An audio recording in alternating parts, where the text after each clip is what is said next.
Escuchen eso. No es solo dinero. Es el latido de un país vendiéndose en cómodas cuotas. $10.000 sobre una mesa de centro, en una oficina sin ventanas.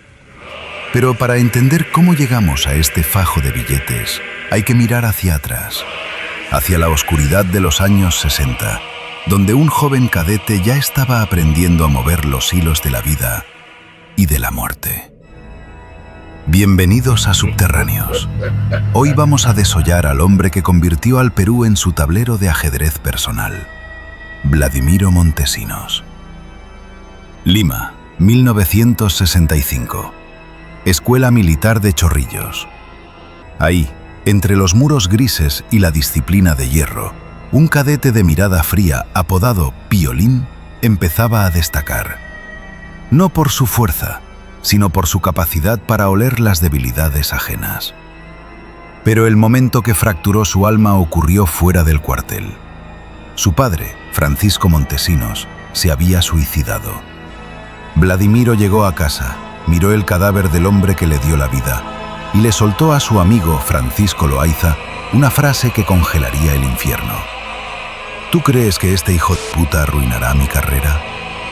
Antes de salir de ese cuarto, recogió una nota que su padre le dejó. Una última voluntad que se volvió su obsesión. Vladimiro, nunca seas pobre. Esas 4 palabras no fueron un consejo, fueron una orden de ejecución. Se convirtieron en su credo, en el eco que retumbaría en su cabeza cada vez que tenía que traicionar a alguien. En ese cuarto de mala muerte, frente al cuerpo de su padre, Montesinos se prometió a sí mismo ser rico, asquerosamente rico. Y esa falta de escrúpulos, ese vacío donde otros tienen conciencia, fue el motor que lo convirtió años más tarde en el DOC, el hombre que puso de rodillas a todo un país. Vladimiro no araba la tierra, araba las debilidades de los generales que se sentían dioses. Como asistente del general Mercado Jarrín, el DOC no solo cargaba la agenda, él olía el miedo y el poder en la cúpula militar. Se volvió un experto en el susurro venenoso. Cuando el gobierno de Velasco se precipitaba, intentó convencer a Jarrín de que el camino más rápido a la gloria era convertir la vía expresa en una carnicería, volando el auto del dictador con una bomba. Quería un magnicidio para saltar peldaños, porque en este país el caos es la escalera favorita de los que no tienen alma. Pero Jarrín resultó tener un resto de decencia, o quizás solo le faltaron huevos. Vladimiro, frustrado, entendió que los militares peruanos eran demasiado lentos, demasiado románticos para su hambre de poder. Así que decidió buscar jefes con bolsillos más profundos y menos escrúpulos, los gringos. En 1976, mientras el país se hundía en la retórica de la revolución, el capitán Montesinos se largó a Washington con un maletín lleno de traiciones y un permiso más falso que promesa de político en campaña. Se sentó en las oficinas de Langley, el corazón de la CIA, donde los gringos juegan al ajedrez con el destino de todos nosotros, sus vecinos del sur. Allí, les puso sobre la mesa el postre que los espías de Langley más deseaban: los manuales de los misiles soviéticos Pechora.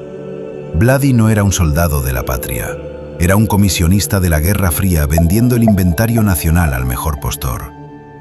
Pero la soberbia es un amante traicionero. La propia CIA, viendo que el tipo era demasiado ambicioso y errático, le soltó la mano. Lo dejaron expuesto como un cable pelado. Al volver, el servicio de inteligencia del ejército le cayó encima. Fue capturado en una operación que lo dejó como un payaso frente a sus pares. Lo procesaron por traición a la patria y estuvo a punto de ser ejecutado, pero en el Perú, hasta la traición se negocia. En un patio frío, y arrancaron los galones y escupieron sobre él su traición. Pero sabía mucho, demasiado, así que le dieron una sentencia más benigna. Desde ese momento, el capitán Piolín se convirtió en un paria, un desecho militar. Lo encerraron en el Real Felipe, un año entre los muros húmedos del Callao, donde el salitre te carcome los huesos y el orgullo. Pero esa celda no fue su castigo, fue su incubadora. Mientras otros presos se hubiesen hundido en la depresión, Montesinos devoraba códigos penales a la luz de una vela. Memorizaba cada vacío legal, cada trampa, cada puerta trasera de nuestra justicia de cartón. Estaba estudiando cómo violar la ley desde adentro. Salió humillado, sí, expulsado del ejército que tanto despreciaba, pero salió con algo más peligroso que un tanque. Una libreta llena de contactos y secretos de generales corruptos, y claro, el terno de abogado listo para lanzarse al fango. El capitán había muerto en la humedad del Callao, y en su lugar había nacido el Doc. Y Dios nos agarre confesados, porque el abogado del diablo acababa de abrir su oficina.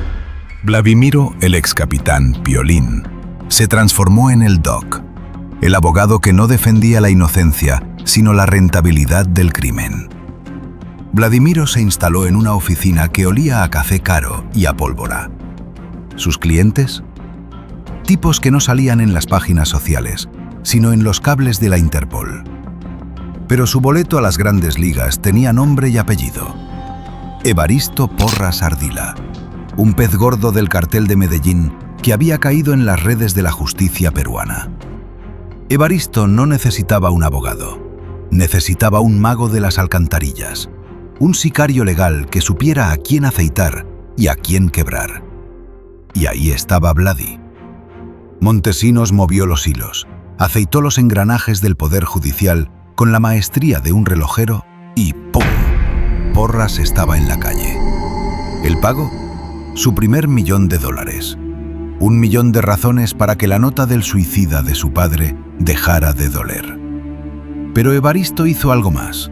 Le dio una carta de recomendación al mismísimo Pablo Escobar. Le dijo al patrón que en Lima había un abogado que no tenía escrúpulos, sino contactos. Así, el Doc se convirtió en el cónsul jurídico de los narcotraficantes en el Perú, amasando una fortuna que se contaba por kilos, mientras el país se desangraba entre el terror, los apagones y las bombas. Llegamos a 1990. El Perú era un manicomio a cielo abierto. El favorito era Mario Vargas Llosa, un literato brillante que hablaba de libertad y liberalismo mientras el pueblo pedía pan. Y de la nada, montado en un tractor, aparece un ingeniero desconocido, Alberto Fujimori. El chino prometía honradez, tecnología y trabajo, pero tenía un cadáver tributario en el closet. Una evasión de impuestos masiva por la venta de unas propiedades que no declaró. Estaba a un paso de la cárcel y a medio paso de ser borrado de la elección. Aquí reaparece Francisco Loaiza, el viejo amigo de Chorrillos. Loaiza, que entonces asesoraba al ingeniero, cometió el error de su vida. Le presentó al doctor Montesinos. Olió la desesperación de Fujimori a kilómetros.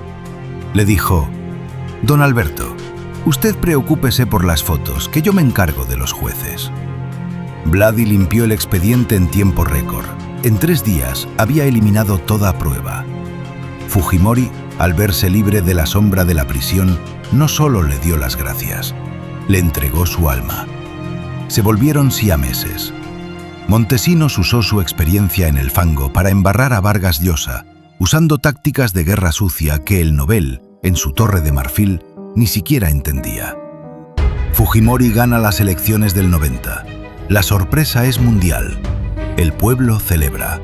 Pero en el brindis de la victoria, el Doc hace su última jugada de esta fase.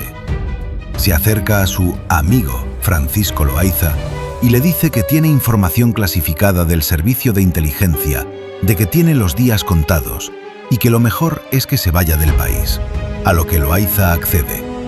Tiempo después, se entera que Montesinos era el nuevo asesor presidencial de Fujimori. Loaiza, el hombre que le abrió la puerta al poder, es desechado como una servilleta usada, y el Doc toma la posta como el titiritero indiscutible de Palacio. El trato estaba cerrado. Fujimori sería la imagen del gobierno, el rostro de la honradez, bla, bla, bla. Y Montesinos sería el poder en las sombras, el hombre que gobernaría desde el búnker del servicio de inteligencia. Había nacido el régimen de las dos cabezas. Reflexionemos un segundo antes de cerrar el telón. ¿Qué dice de nosotros que para salvar la democracia hayamos elegido a un hombre que le entregó el país a un abogado de narcos?